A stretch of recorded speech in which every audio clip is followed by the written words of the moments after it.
Mei 8 ndio tarehe inayosherekewa juu ya kumalizika kwa vita vya pili vya kidunia. Urusi imekuwa ikisherekea katika gwaride lake katika Red Square huko Moscow, na imekuwa kila mwaka ikisherekea ikieleza kwamba wao ndio walioimaliza vita ya pili ya ulimwengu baada ya kupambana na serikali ya Ujerumani ya Kinazi. Lakini wakati huu rais wa Marekani Donald Trump naye anaitangaza rasmi Mei 8 kama siku ya kitaifa ya kusherekea ushindi katika vita vya pili vya kidunia, akisisitiza mchango wa Marekani kama muamuzi, huku akipuuza kabisa jukumu la Umoja wa Kisovieti na kujitolea katika kushinda Ujerumani ya Kinazi.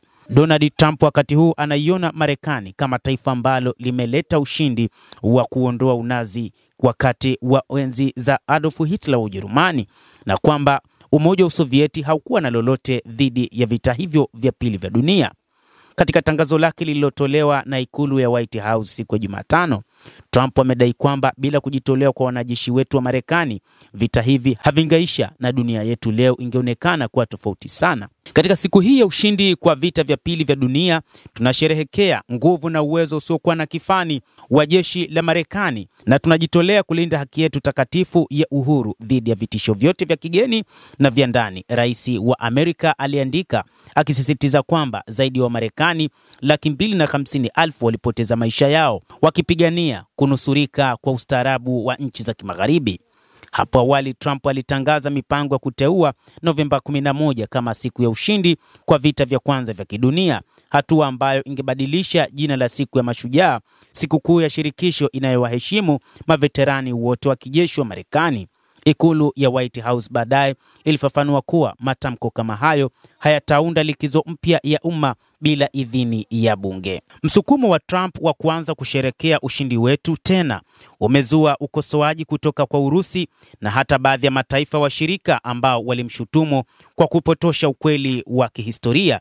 Jenerali Lord Dannatt, mkuu wa zamani wa jenerali wa wafanyakazi nchini Uingereza, ambayo ilipoteza takribani wanajeshi 450,700 katika uwanja wa vita, alitaja matamshi ya Trump ya ajabu na kumshutumu kwa kuandika upya historia.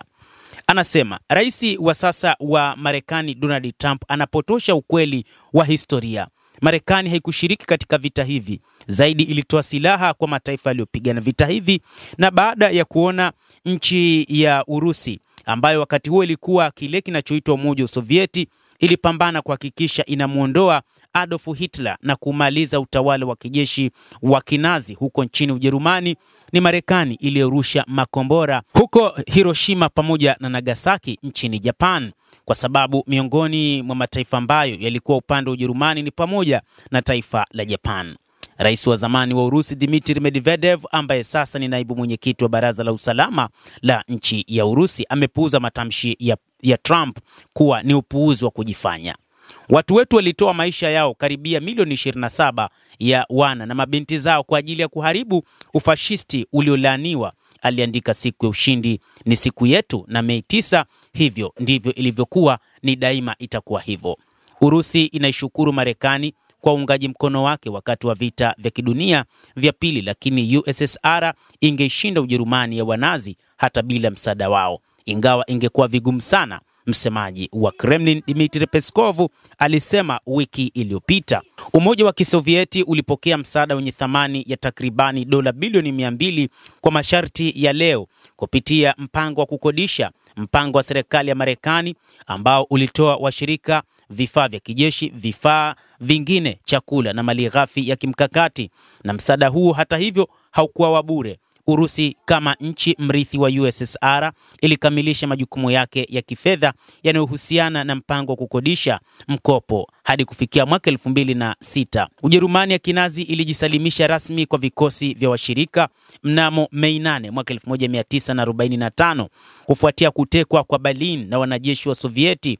Kauli hiyo ilianza kutekelezwa baada ya saa 6 usiku huko Moscow. Mei 8 inaadhimishwa kama siku ya ushindi katika siku ya Uropa, wakati Urusi inaadhimisha hafla hiyo mnamo Mei 9. Mtazamaji, endelea kutufuatilia na usisahau kulike, kucomment, kadhalika na kusubscribe channel yetu hii ili upate habari hizi kwa mapana hapa The World News. Naitwa Adam Hussein, endelea kuwa nasi wakati wote.